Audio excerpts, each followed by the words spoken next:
আবহাওয়া পরিবর্তনের কারণে কুষ্টিয়া সদর হাসপাতালে বেড়েছে শীতজনিত বিভিন্ন রোগে আক্রান্ত শিশুর সংখ্যা। প্রতিদিনই গড়ে ভর্তি হচ্ছে অর্ধশত শিশু।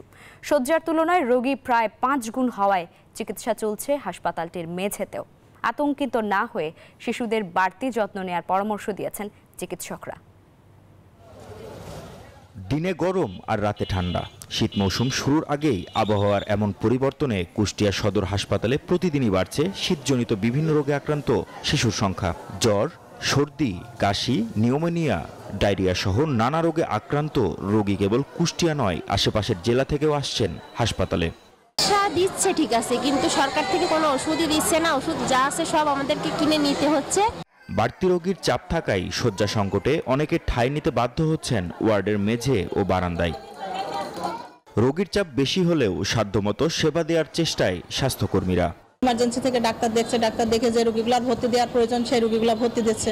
প্রেশার প্রচন্ড হচ্ছে, কিন্তু তারপরেও চালাই যাচ্ছে আর কি। এমন অবস্থায় বাচ্চাদের ঠান্ডাজনিত রোগে আতঙ্কিত না হয়ে শিশুদের বাড়তি যত্ন নেওয়ার পরামর্শ দিচ্ছেন চিকিৎসকরা। আমাদের যে হাসপাতাল যে কাঠামোতে এখানে যে আমাদের বেড যতটা আছে তার চেয়ে প্রায় 20 গুণ রোগী আছে।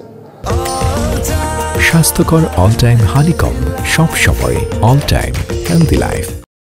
আমাদের স্টাফ মিলে, হসপিটাল প্রশাসন মিলে আমরা চেষ্টা করছি সর্বোচ্চ সার্ভিস দেওয়ার। শিশু রোগীদের চাপ বৃদ্ধি পাওয়ায় কাঙ্ক্ষিত সেবা দিতে হিমশিম খেতে হচ্ছে হাসপাতাল কর্তৃপক্ষকে। আমাদের ধারণ ক্ষমতা 4 গুণ বেশি রোগীদেরকে আমরা সেবা দিয়ে যাচ্ছি, সেহেতু সব রোগীকে আমরা তাদের কাঙ্ক্ষিত সেবা দিতে পারছি না। বর্তমানে হাসপাতালে শয্যার বিপরীতে ভর্তি রয়েছে শতাধিক শিশু। এছাড়াও চিকিৎসা সেবা নিয়ে বাড়ি ফিরে যাওয়ার শিশুর সংখ্যা 5 শতাধিক।